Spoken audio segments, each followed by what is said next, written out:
राज्यात पेट्रोल आणि डिझेलच्या तुटवड्यामुळे गंभीर परिस्थिती निर्माण झाली असून अनेक जिल्ह्यांमध्ये नागरिक, शेतकरी आणि वाहनधारक मोठ्या अडचणीत सापडले।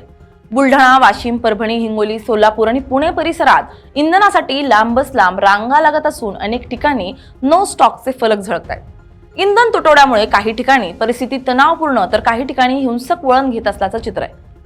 नमस्कार, मी स्नेहल चौधरी, आपण पाहत आहात LS मराठी। पाहूयात नेमकी काय आहे परिस्थिती।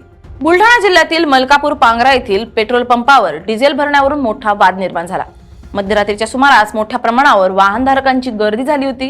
इंधन मिळवण्यासाठी झालेल्या चढाओढीत वाद वाढून परिस्थिती हाणामारीपर्यंत पोहोचली। प्रत्यक्षदर्शींच्या माहितीनुसार एका व्यक्तीला 8 ते 10 जणांनी बेदम मारहाण केली आहे। विशेष म्हणजे ही घटना पोलिसांच्या उपस्थितीत घडल्यानं नागरिकांमध्ये संताप व्यक्त करण्यात येतोय। या घटनेनंतर परिसरात तणावाचं वातावरण निर्माण झालं असून पोलिसांनी तपास सुरू केलाय। वाशिम मध्ये सलग तिसऱ्या दिवशी डिझेल तुटवडा कायम आहे। अनेक पेट्रोल पंपावर नो स्टॉकचे फलक लावण्यात आले। सकाळपासूनच कॅन घेऊन पंपावर रांगा लागत असल्याचं चित्र दिसतंय। परभणी जिल्ह्यातही इंधन तुटवड्याची परिस्थिती गंभीर झाली आहे। जिल्ह्यातील अनेक पेट्रोल पंपांवर नो स्टॉक फलक झळकत असल्यानं वाहनधारक आणि नागरिक त्रस्त झालेत। इंधन उपलब्ध नसल्यानं दैनंदिन व्यवहारांवर परिणाम होत असून ग्रामीण भागातही वाहतूक व्यवस्था विस्कळीत झाली आहे। काही ठिकाणी वाहनधारकांनी तासनतास रांगा लावूनही इंधन मिळालं नसल्याची माहिती आहे। हिंगोली जिल्ह्यात 35 पैकी 25 पेट्रोल पंपांवर डिझेल तुटवडा निर्माण झालाय। प्रशासनाकडे तातडीनं इंधन पुरवठा सुरळीत करण्याची मागणी करण्यात येते। इंधन मिळत नसल्यानं दैनंदिन व्यवहारांवर परिणाम झालाय। पेट्रोल आणि डिझेलच्या भावामध्ये 3 रुपयांनी वाढ झालेली आहे आणि अशामध्येच सध्या मशागतीचे काम सुरू असल्याचं पाहायला मिळतंय। मात्र सध्या शेतकऱ्यांना जे आहे ते डिझेल मिळत नसल्याचे खरं तर पाहायला मिळतं। आपण जर पाहिलं तर सध्या मी एका शेतामध्ये आहे। या ठिकाणी आपण पाहिलं तर सध्या शेतीच्या मशागतीचे काम सुरू आहेत। मात्र आपण जर पाहिलं तर या ठिकाणी जर आपण पाहिलं तर सध्या पेट्रोल जे आहे किंवा जे डिझेल आहे सध्या महागलेलं आहे। त्यामुळे शेतकरी सध्या मोठ्या चिंतेमध्ये असल्याचं खरं तर पाहायला मिळतंय। या संदर्भात बोलण्यासाठी आपल्यासोबत या ठिकाणचे शेतकरी आहेत। दादा, काय सांगणार? सध्या शेतीचे काम सुद्धा सुरू आहेत आणि अशामध्ये सध्या डिझेलचे भाव वाढल्याचं पाहायला मिळते। काय सांगणार? डिझेलचे भाव वाढले, आम्हाला काय परवडत नाही। पण तरी बी हे ट्रॅक्टरवाले 2000 रुपये एकरी मागतात, आम्हाला द्यायला परवडत नाही। नांगरणी 2-2.5 हजार रुपये मागतात, मग आम्हाला काही शेती परवडत नाही। आता आम्ही काय करायचं, कसं जगायचं? याच्यावर पुन्हा मालाला पण भाव राहत नाही।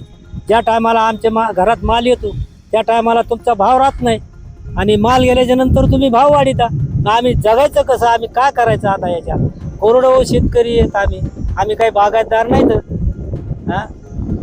डिझेलचा भाव वाढल्यामुळे आता तुम्हाला या मशागतीच्या कामांना हे जास्त भाव मागायला 2,500 रुपये नांगरणी घेतात आणि 1200-1300 रुपये हे रुटर मारणं वखरणं, याला 1300-1400 रुपये भाव मागायला ट्रॅक्टरवाले। मग आम्ही काय करायचं आता? अशा टायमाला काय करणार आम्ही? एक तर शेतीच्या मालाला भाव नाही आणि इकडून तिकडून मजुरी पुन्हा जास्त वाढून घेते। म्हणजे मजुरी कुठं गेलो, या मशागती कुठं गेलो, आम्हाला शून्य उरायला लागलं। याच्यात काय उराणार? खताची देखील वाढ होणार आहे। हा, खताचे पण भाव आता या वर्षी खताचे भाव वाढणार आहेत। मग आम्ही काय करायचं? शेतीला कुठून खत आणायचं, कसं पिकवायचं? हे रान शेती कशी करायची, कशी मशागत करायची? आम्ही ही परिस्थिती आमची सध्या झाली चालू शेतकऱ्याची। काय करणार आम्ही? बियाण्यावर काही भाव वाढ झालेली? बियाण्यावर बी सध्या म्हणजे भाव वाढणार आहेत। बियाणे बी असे रेग्युलर देत नाहीत ना, डुप्लिकेट बियाणे द्यायला लागले आम्हाला। उत्पादन होत नाही त्यांनी। 2 क्विंटल आणि 1.5 क्विंटलची झडती यायला कापसाला, 2-2.5 क्विंटलची यायला लागली एकरी। आम्ही काय करणार आहे आम्ही आता?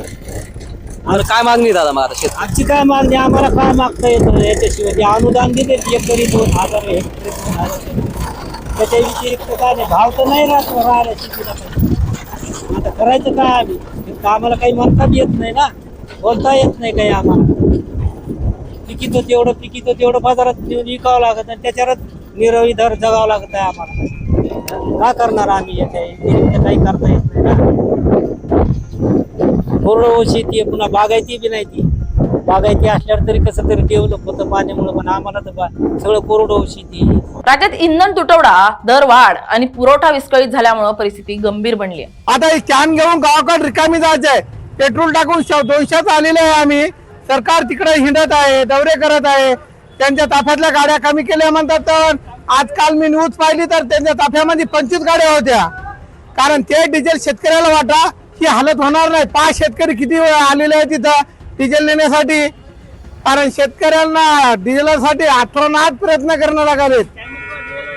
आता डिझेल पण नाही त्यामध्ये कुठून डिझेल आणायचं या पंपावर आणि कॅन मध्ये देणं तर गाडी आता ट्रॅक्टर रांगा लावून बसलो आणि डिझेल पेट्रोल डिझेलचे दर वाढलेत, शेतकऱ्याला काय त्याचा त्रास?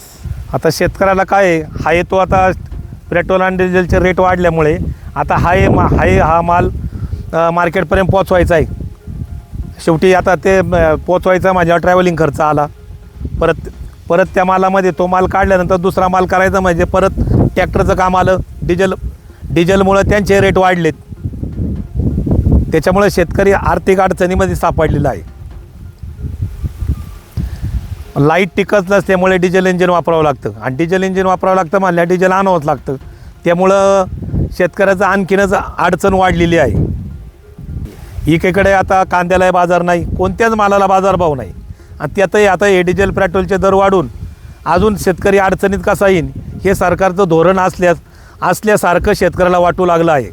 काही ठिकाणी हिंसक घटना, काही ठिकाणी शेतकऱ्यांचं आंदोलन, तर काही ठिकाणी प्रशासनावर दबाव वाढताना दिसतोय. पुण्यात इंधन दरवाढी विरोधात मनसे आक्रमक झाले असून आंदोलनाचा इशारा देण्यात आलाय. पोलिसांनी जमावबंदी आदेश लागू करत आंदोलनाला परवानगी नाकारली आहे. मुख्यमंत्री देवेंद्र फडणवीस यांच्या उपस्थितीत आंदोलन करण्याचा इशारा देण्यात आला होता. पोलिसांनी जमावबंदी आदेश लागू केले असून 5 पेक्षा अधिक लोकांना एकत्र येण्यास मनाई आहे. तरीही मनसे आंदोलनावर ठामच आहे. एकूणच महाराष्ट्रात डिझेल दरवाढीमुळे शेती मशागतीचा खर्च मोठ्या प्रमाणात वाढलाय. शेतकरी चिंतेत असून आम्ही जगायचं कसं असा सवाल आता करतायत. ट्रॅक्टरसाठी इंधन मिळत नसल्यानं खरीप पूर्व मशागतीची कामं मोठ्या प्रमाणावर सुरू असताना ट्रॅक्टर आणि कृषी उपकरणांसाठी डिझेल मिळत नसल्यानं शेतकरी संतप्त झालेत. अनेक ठिकाणी कॅन घेऊन शेतकरी पंपावर थांबलेले दिसतात. शेतकऱ्यांनी प्रशासनाकडे तातडीनं इंधन पुरवठा सुरळीत करण्याची मागणी केली आहे. एकंदरीत इंधन तुटवडा आणि दरवाढीमुळे राज्यभरात नागरिक, शेतकरी आणि वाहनधारक मोठ्या अडचणीत सापडले असून परिस्थिती नियंत्रणात आणण्यासाठी प्रशासनाकडून तातडीच्या उपाययोजनांची मागणी होती. मोठ्या प्रमाणात होतो आहे. आपण पाहू शकता की गेल्या अनेक दिवसांपासून अनेक पेट्रोल पंप आहेत, त्या पेट्रोल पंपावर सातत्यानं गर्दी त्या ठिकाणी होते आहे. केंद्र सरकार तरी सांगत असते की मोठ्या प्रमाणात आपल्याकडे साठा आहे, पण हे कुठेतरी आपल्याला याचं वेगळं चित्र पाहायला मिळतं. माझ्या मागे आपण पाहू शकता की किती मोठ्या प्रमाणात गर्दी आहे. रांगाच्या आहेत, त्या रांगा लागलेल्या आहेत. त्याचबरोबर मोठ्या प्रमाणात गाड्यांची रांग लागलेली आहे.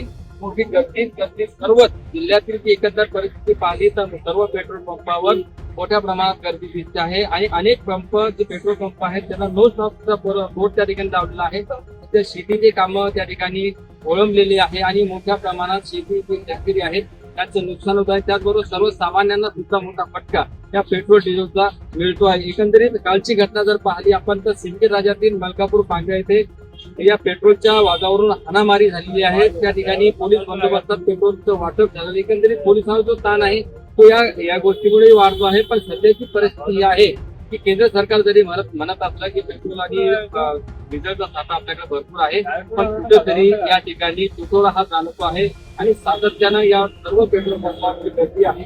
Bureau report LS Marathi.